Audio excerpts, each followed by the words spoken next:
Iran ವಿರುದ್ಧ America ಮತ್ತು Israel ಸಾರಿರುವ ಯುದ್ಧ ಜಗತ್ತಿನಾದ್ಯಂತ ಪರಿಣಾಮ ಬೀರಲು ಆರಂಭ ಮಾಡಿದೆ.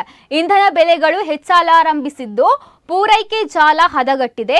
ಈ ಹಿನ್ನೆಲೆಯಲ್ಲಿ ಭಾರತ ಸರ್ಕಾರ ತೈಲದ ಮೇಲೆ ಹೇರಿದ್ದ ವಿಶೇಷ ಹೆಚ್ಚುವರಿ ಅಬಕಾರಿ ಸುಂಕದ ಪ್ರಮಾಣವನ್ನು ಕಡಿತ ಮಾಡಿದೆ. ಭಾರತ ಸರ್ಕಾರ ತೈಲೋತ್ಪನ್ನಗಳ ಮೇಲೆ ವಿಧಿಸಿದ್ದ ವಿಶೇಷ ಹೆಚ್ಚುವರಿ ಅಬಕಾರಿ ಸುಂಕದ ಪ್ರಮಾಣವನ್ನು ಕಡಿತ ಮಾಡಿ ಆದೇಶ ಹೊರಡಿಸಿದೆ. ತೈಲ ಮತ್ತು ಆ ಸಂಬಂಧಿತ ಉತ್ಪನ್ನಗಳ ಪೂರೈಕೆ ಜಾಲದಲ್ಲಿ ಅಸ್ತವ್ಯಸ್ತ ಸ್ಥಿತಿ ಉಂಟಾಗಿರುವ ಹಿನ್ನೆಲೆಯಲ್ಲಿ ಈ ಕ್ರಮ ಕೈಗೊಳ್ಳಲಾಗಿದೆ. ಇರಾನ್ ಮೇಲಿನ ಯುದ್ಧಕ್ಕೆ ಅಮೆರಿಕ ಮತ್ತೆ 10 ದಿನಗಳ ವಿರಾಮ ಘೋಷಿಸಿದೆ. ನಾವು ಈಗಾಗಲೇ ಯುದ್ಧ ಗೆದ್ದಿದ್ದೇವೆ ಎಂಬ ತಮ್ಮ ಹೇಳಿಕೆಯನ್ನು ಪುನರುಚ್ಚರಿಸಿರುವ ಅಮೆರಿಕ ಅಧ್ಯಕ್ಷ ಡೊನಾಲ್ಡ್ ಟ್ರಂಪ್, ಟೆಹರಾನಿನ ನೌಕಾ ಮತ್ತು ಕ್ಷಿಪಣಿ ಸಾಮರ್ಥ್ಯ ಬಹಳಷ್ಟು ಕುಗ್ಗಿದೆ ಎಂದು ಹೇಳಿದ್ದಾರೆ. ಇರಾನಿನ ಪರವಾಗಿ ನಮ್ಮ ಜೊತೆ ಸಂಪರ್ಕದಲ್ಲಿರುವವರು ಇನ್ನಷ್ಟು ಕಾಲಾವಕಾಶ ಕೊಡಬಹುದೇ ಎಂದು ವಿನಂತಿ ಮಾಡಿದ್ದಾರೆ. ಅವರು ಏನು ಮಾಡಬೇಕಾಗಿದೆಯೋ ಅದನ್ನು ಮಾಡದಿದ್ದರೆ ನಾನು ಅವರ ವಿದ್ಯುತ್ ಸ್ಥಾವರಗಳ ಮೇಲೆ ದಾಳಿ ಮಾಡುತ್ತೇನೆ ಎಂದು ಟ್ರಂಪ್ ಹೇಳಿದ್ದಾರೆ.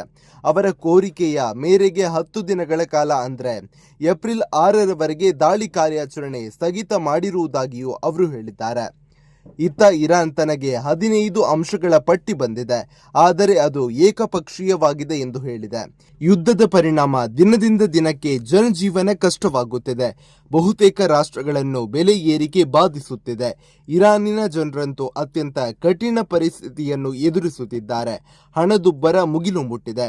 ಅಂತರ್ಜಾಲ ನಿರ್ಬಂಧದಿಂದಾಗಿ ಅಲ್ಲಿ ನಿಜವಾಗಿಯೂ ಏನು ನಡೆಯುತ್ತಿದೆ ಎಂಬುದು ಹೊರ ಜಗತ್ತಿಗೆ ತಿಳಿಯುತ್ತಿಲ್ಲ. ಯುದ್ಧ ನಾಳೆಗೆ ನಿಂತರೂ ತೈಲ ಪೂರೈಕೆ ಯಥಾಸ್ಥಿತಿಗೆ ಬರಲು 3 ರಿಂದ 4 ತಿಂಗಳಾದರೂ ಬೇಕಾಗ್ತದೆ. ಸಂಸ್ಕರಣಾಗಾರಗಳ ಮೇಲಿನ ದಾಳಿ ತೈಲ ಸಂಸ್ಕರಣೆಯ ಸಾಮರ್ಥ್ಯವನ್ನು ಕುಗ್ಗಿಸಿದೆ. ತೈಲ ಬಾವಿಗಳಿಂದ ತೈಲ ತೆಗೆಯುವಿಕೆ ಯಥಾಸ್ಥಿತಿಗೆ ಬರುವುದಕ್ಕೂ ಕಾಲಾವಕಾಶ ಬೇಕಾಗುತ್ತದೆ.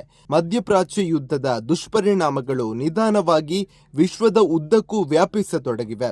ವಾಯುಮಾನ ದುಬಾರಿಯಾಗಿದೆ. ಕೆಲವು ದೇಶಗಳಲ್ಲಿ ಸುರಕ್ಷೆಯೇ ಸವಾಲಾಗಿದೆ. ಕ್ಷಿಪಣಿಗಳ ಅವಶೇಷಗಳು ಗಂಭೀರ ಪರಿಸರ ಸಂಬಂಧಿ ಸಮಸ್ಯೆಗಳನ್ನು ಉಂಟು ಮಾಡುತ್ತವೆ.